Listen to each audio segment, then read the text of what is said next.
হরে কৃষ্ণ হরে কৃষ্ণ। রাধে রাধে বন্ধুরা। শয়ন একাদশীর ব্রত মাহাত্ম্য কথা তোমাদের কাছে আমি পাঠ করে শোনাবো। মহারাজ যুধিষ্ঠির বললেন, হে কৃষ্ণ, আষাঢ় মাসের শুক্লপক্ষের একাদশীর নাম কি, এর মহিমাই বা কি, তা আমাকে কৃপা করে বলুন। শ্রীকৃষ্ণ বললেন, ব্রহ্মা এই একাদশী সম্পর্কে দেবর্ষি নারদকে যা বলেছিলেন আমি সেই আশ্চর্যজনক কথা আপনাকে বলছি।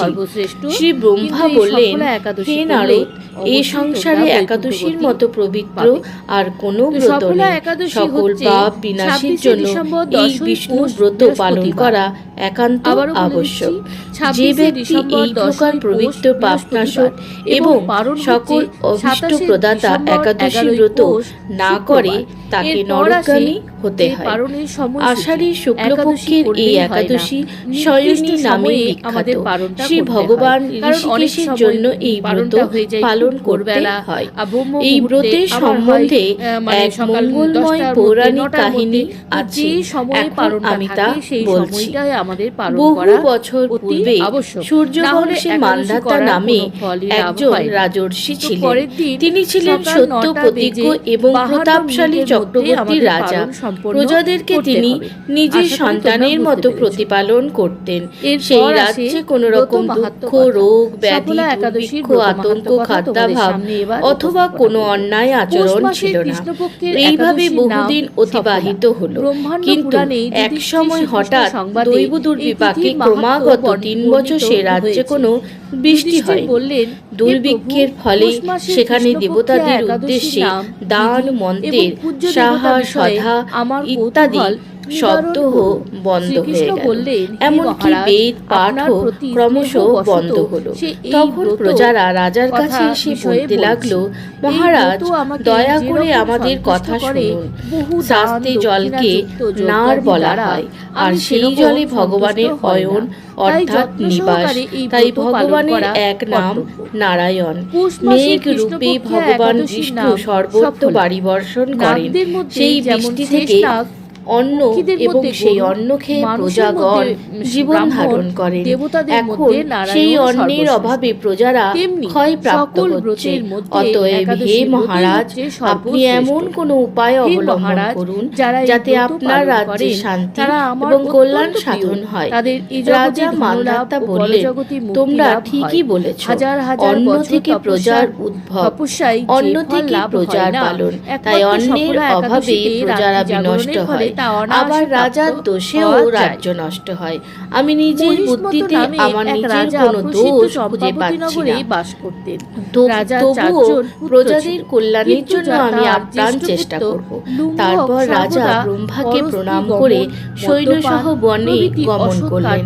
সেখানে প্রধান প্রধান ঋষিদের আশ্রমে ভ্রমণ করলেন। এইভাবে অনেক দিন তিনি ব্রহ্মার পুত্র মহা তেজস্বী অঙ্গিরা ঋষি সাক্ষাৎ লাভ করলেন। তাকে দর্শন মাত্রই রাজা মহানন্দে ঋষি চরণ বন্দনা করলেন।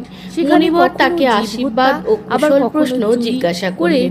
রাজা তখন তার বনে আগমনের কারণ সবিস্তারে ঋষির কাছে জানলেন। ঋষি অঙ্গিরা কিছু সময় ধ্যানস্থ থাকার পর বলতে লাগলেন, হে রাজন, এটি সত্য যুগ। এই যুগে সকল লোক বেদ পরায়ণ এবং ব্রাহ্মণ ছাড়া অন্য কেউ তপস্যা করে না। এই নিয়ম থাকা সত্ত্বেও এক শূদ্র এ রাজ্যে তপস্যা করছে। তার এই অনাথ কার্যের জন্যই রাজ্যের এই দুর্দশা। তাই তাকে হত্যা করলেই সকল দোষ দূর হবে। রাজা বললেন, হে মুনিবর, তপস্যাকারী নিরপরাধ ব্যক্তিকে আমি কিভাবে বধ করব?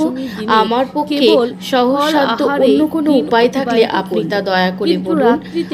তদুত্তরে মহর্ষি অঙ্গিরা বললেন, আপনি আষাঢ় মাসের শুক্লপক্ষের শয়নী নামে প্রসিদ্ধ একাদশী ব্রত পালন করুন। এই ব্রতের প্রভাবে নিশ্চয়ই রাজ্যে ঝড় বৃষ্টি হবে। এই একাদশী সর্বসিদ্ধি দাত্রী এবং সর্ব উপদ্রব নাশকারী।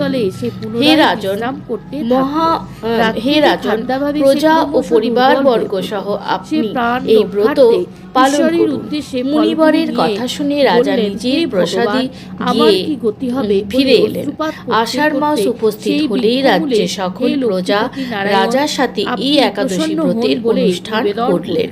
ব্রত প্রভাবে প্রচুর বৃষ্টিপাত হলো। কিছুকালের মধ্যেই অন্নাভাব দূর হলো। ভগবান ঋষিকেশের কৃপায় প্রজাগণ সুখী হলো। এই কারণে সুখ ও মুক্তি প্রদানকারী এই উত্তম ব্রত পালন করা সকলের অবশ্য কর্তব্য। ভবিষ্যত্তর পুরাণে যুধিষ্ঠির শ্রীকৃষ্ণ তথা নারদ ব্রহ্ম সংবাদ রূপে একাদশী এই মাহাত্ম্য বর্ণিত আছে। হরে কৃষ্ণ, রাধে রাধে।